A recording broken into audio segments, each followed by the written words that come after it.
A gente vai falar agora sobre a Covid-19. Por quê? Porque o Ministério da Saúde divulgou novidades que envolvem o calendário anual de vacinação para crianças. Você tem filho em casa? Tem mais vacinas obrigatórias, então. É sobre isso que eu converso agora com a Carolina Rabelo, que vai trazer detalhes para a gente. Ela vai explicar como é que fica o novo calendário da vacinação para crianças, grupos vulneráveis, que também devem tomar a vacina. Como é que ficou agora, hein, Carol? Exatamente, viu, Neila? Em maio, com o fim do decreto anunciado, a Covid-19 deixou de ser uma emergência e por isso eles passaram por uma reestruturação. E agora, pensando nessa divisão, como que eles podem monitorar essa situação da Covid-19, foi que eles fizeram essa mudança. Quando eu digo eles, o Ministério da Saúde. Então, ontem, numa coletiva à imprensa, eles informaram essas mudanças, porque agora é justamente isso. A vacina contra a Covid-19 passa a fazer parte do calendário anual a partir do ano que vem, de 2024. Foi isso que a gente conversou, porque as crianças, elas entram nesse grupo, então, de prioridade, que elas devem tomar essa vacina todo ano, né, fazendo parte ali do calendário anual. Então, essas crianças de 6 meses a 5 anos de idade, elas entram nesse grupo e foi justamente isso que eles falaram ontem numa coletiva à imprensa. Vamos ouvir um trechinho do que a secretária disse pra gente. Trazer a vacina contra a Covid-19 para dentro do Programa Nacional de Imunização. Então, a vacina passa a ser recomendada no calendário de crianças. Então, todas as crianças nascidas, né, aqui no Brasil, ou que estejam no Brasil, entre 6 meses e menores de 5 anos, a vacina contra a Covid passa a ser obrigatória no calendário vacinal. E além disso, alinhado com a recomendação da Organização Mundial de Saúde recentemente, né, agora de setembro, a gente passa a incorporar no calendário anual de vacinação para grupos prioritários. Nós aqui no Brasil, no nosso comitê assessor, nós ampliamos um pouco o grupo que a OMS recomenda, que é um grupo mais restrito, mas nós vamos já na campanha de 2024 manter os mesmos grupos de 2023. A gente sabe que os vírus são inteligentes, eles se adaptam, né, às vacinas que a gente recebe, eles viram subvariantes e para isso o Ministério também está atento, né, Carol?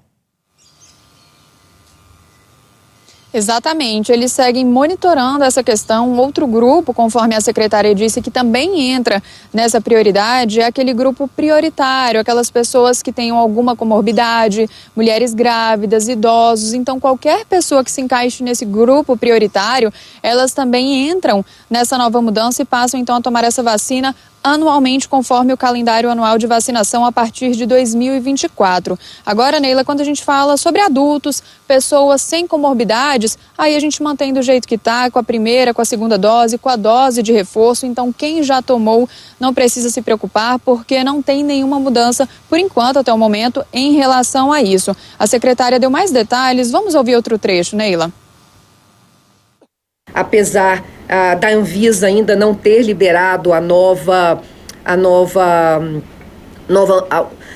vacina, né? Essa vacina remodelada, nós estamos entendendo que possivelmente a gente tenha para a Covid-19 algo bastante semelhante ao que a gente faz para a influenza, né? A vacina contra a gripe. Cada ano a gente tem uma vacina que é remodelada, né? Para as variantes, para as cepas que estão circulando aqui. E aí, por isso é muito importante a gente manter, quando a pessoa tiver, né, sintomas gripais, que ela procure o sistema de saúde, principalmente se ela tiver acima de 65 anos, se ela estiver no grupo imunocomprometido, né, então pessoas que estão tratando contra o câncer, pessoas que fazem hemodiálise, pessoas que tomam altas doses de corticoide. E se você sentir que você está gripado ou que você está mais vulnerável e vai sair no lugar com muita aglomeração, a gente aprendeu uma etiqueta respiratória, cabe você usar uma máscara para se proteger e para proteger outras pessoas. Afinal de contas, se isso virou calendário anual de vacinação, é porque a Covid ainda vai fazer parte da nossa vida durante muito tempo, né, Carol? Exatamente, é uma doença de monitoramento e que tem várias variantes, né, Neila? Então, tudo pode acontecer e por isso eles seguem realizando estudos, fazendo essa reestruturação para analisar e continuar estudando esse vírus da Covid-19. Então, por isso, eles informaram essa mudança, essas alterações, mas ela deixou bem claro que eles seguem buscando estudos e fazendo atualizações em relação a esse assunto, viu, Neile? E quando a gente fala sobre isso, vale a gente relembrar aqui um destaque que ela disse ontem na coletiva, que se a gente comparar 2023 com 2022, os dados ainda impressionam, porque em 2023 tem cerca de 40 a 42 pessoas morrendo por dia aqui no país ainda por causa da Covid-19. Quando no ano passado, quando eles compararam com esse número, eram cerca de 200 pessoas por dia. Então eles estão fazendo esses estudos justamente para reduzir ainda mais. A gente percebe que teve uma redução, saiu de cerca de 200 pessoas para 40 pessoas morrendo por dia no país, mas eles querem reduzir ainda mais esse número e por isso que a gente segue trazendo atualização sobre esse caso e acompanhando todas as novidades relacionadas à Covid-19 que o Ministério divulga, né? Eu sei que você tem um especialista próximo a você que vai trazer dicas importantes para a gente relembrar o que a gente já aprendeu, né, Carol? Isso mesmo, o doutor está aqui com a nossa equipe, ele participa ao vivo agora do DF no Ar. Doutor, muito obrigada pela sua participação aqui com a gente logo cedo. Vamos falar um pouquinho então sobre essas mudanças relacionadas aí ao Ministério e à Covid-19. O que representa de fato essa decisão de que agora a vacina da Covid entra no calendário anual de vacinação? Bom dia. Bom dia. Então, o que representa para todo mundo? A pandemia, ela foi num decreto acabado, mas a doença ainda continua. E a gente tem que fazer elos a gente tem que cortar os elos de manutenção da doença. E a vacina que mostrou ser um método mais eficiente. É nítido que quando a gente começou a vacinar, a gente reduziu as taxas de internação e de óbitos. E a manutenção dessa vacinação em populações de risco é o que vai diminuir a transmissibilidade e também poupar vidas das nossas pessoas. E qual que é a importância da vacinação? Porque quando a gente escuta a fala da secretária, ela fala sobre uma recomendação, sobre agora ser obrigatório nesse calendário anual. Algumas pessoas, mas eu não quero tomar, eu não vou tomar. Qual que é a orientação do senhor como especialista na área? Então, a partir do momento que a gente coloca a vacina no calendário, a gente consegue, na parte de orçamento e de organização do Ministério, fazer essa distribuição ser mais correta, sem grandes falhas. Então, isso a gente coloca para organização e também uma recomendação que as pessoas de risco não tomam. Como especialista, é nítido que a vacina salva vidas.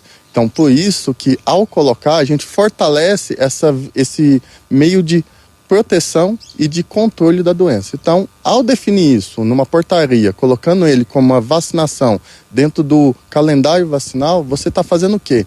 Otimizando e facilitando o acesso a isso. Quando a gente pensa numa cidade tipo Brasília, o acesso é até fácil, mas imagina uma cidade do interior que depois dessas campanhas todas, o acesso fica mais difícil. Então, o Ministério não tem que pensar só nas grandes cidades, tem que pensar no todo. E ao recomendar, a gente está colocando quem é os principais, quem são vítimas da doença nesse momento. Então, a gente está facilitando o acesso para proteger essas pessoas.